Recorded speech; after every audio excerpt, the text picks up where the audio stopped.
Philadelphia has reached a deeply disturbing milestone as of tonight. Action News data shows there have been 400 homicides in the city this year with 3 months to go. That's a murder rate we haven't seen in decades. And behind each of those numbers is a grieving family. Saturday night, I'm Walter Perez. The big story on Action News is a grim milestone in the city's gun violence epidemic. Last year, the city recorded 499 homicides, but with 97 days still left in 2021, all indications are we will exceed that heartbreaking toll. Action News reporter Katie Catro joins us live from police headquarters with details on the latest homicides and community reaction. Katie. And Walter, so many people that we have spoken with today say they are fed up with the gun violence in the city. By our count, it is now listed at 400 homicides so far this year. And I want to show you the scene of that latest killing. This is here on the 2300 block of Jackson Street just before 9:30 tonight. Police say a double shooting left a 35-year-old man in critical condition and a 28-year-old man dead. Another fatal shooting happened about a half hour earlier. Take a look.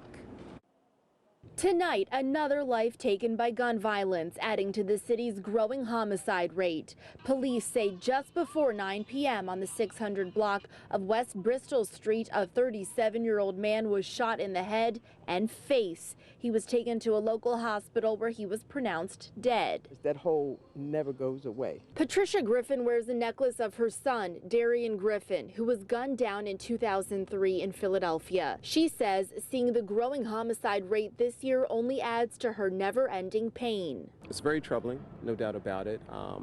And when you think about the word homicide in of itself, I mean, we're looking at individuals who are losing their lives. We're talking about families that are impacted. Local leaders joined hundreds at Vernon Park today to remember homicide victims, but also talk about ways to prevent more murders. It's not going to end overnight. Organizations like Amir Healing, focusing on treating trauma caused by gun violence, are asking the city for more funding. We will not get out of violence if we don't change us not being poor and addressing the needs of our people. It's way out of control. Council member Cindy Bass says she's looking at long-term and short-term solutions. Stop the bleeding, get cops on the ground now, get more money and resources than we're spending now, put more of our budget in than we're spending right now. Councilmember Kenyatta Johnson spoke about personal responsibility. It's going to take for all of us to step up to the plate. We got to do better as a city at the end of the day. Which is what Patricia wants to see in the city of brotherly love, so that no other mother has to bury her child because of a shooting. We talk about there need to be programs, there need to be this, there needs to be that.